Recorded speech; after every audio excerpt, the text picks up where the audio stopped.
चुनाव नतीजों के बाद पहली बार संघ प्रमुख मोहन भागवत का बयान आया है, जिन्होंने नतीजों के बाद होती चर्चा से लेकर मणिपुर के हालात तक पर आज बयान दिया। 100% मतों का मिलान होना संभव नहीं है, लेकिन जब समाज में लोग अपना चित्त अलग अलग होने के बाद भी हमको साथ ही चलना है ऐसा निश्चय करते हैं तो सहचित्त बन जाता है। वास्तव में संसद क्यों है और उसमें दो पक्ष क्यों है? इसलिए है कि दोनों पहलू उजागर हो। किसी भी सिक्के के दो पहलू रहते हैं, ऐसे किसी भी प्रश्न के दो पहलू रहते हैं। एक पक्ष एक पहलू का विचार करता है तो दूसरे पक्ष ने दूसरा पहलू उजागर करना है ताकि जो होना है वो पूर्णतः ठीक हो, सहमति बने। इसलिए संसद बनती है, लेकिन ऐसी सहमति बनना स्पर्धा करके आए लोगों में थोड़ा कठिन भी रहता है और इसलिए हम बहुमति का आसरा लेते हैं। उसके लिए स्पर्धा चलती है। ये स्पर्धा है, कोई आपस का युद्ध तो है नहीं। जिस प्रकार ये बातें हुई, जिस प्रकार एक दूसरे को लताड़ना हुआ, जिस प्रकार प्रचार के दौरान हमारे करने से समाज में मनमुटाव बढ़ेगा, दो गठ बटेंगे, आपस में शंका संशय उत्पन्न होगा, इसका भी ख्याल नहीं रखा गया और विनाकारण संघ जैसे संगठनों को भी उसमें खींचा गया। टेक्नोलॉजी का सहारा करके असत्य बातें परोसी गई। निर्बंधा बंधा रहे, बंधा निर्बंधा होई। कर्म करे करता नहीं, दास कहाए सोई।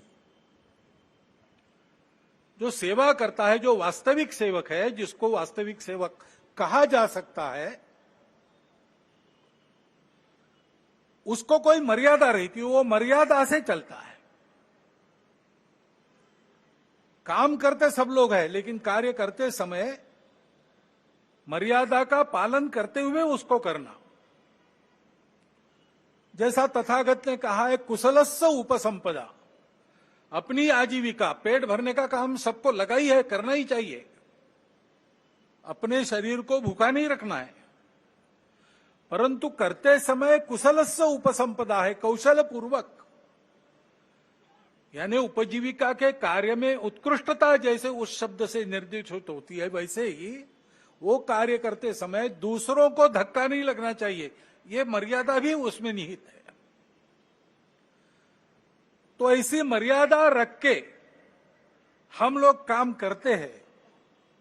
काम करने वाला उस मर्यादा का ध्यान रखता है। वो मर्यादा ही अपना धर्म है, वो मर्यादा ही अपनी संस्कृति है, जो महाराज जी ने अभी बहुत मार्मिक कथाओं से थोड़े में बताई, पूरी बताई। उस मर्यादा का पालन करके जो चलता है वो कर्म करता है, लेकिन कर्मों में लिप्त नहीं होता। उसमें अहंकार नहीं आता कि मैंने किया, और वही सेवक कहलाने का अधिकारी रहता है।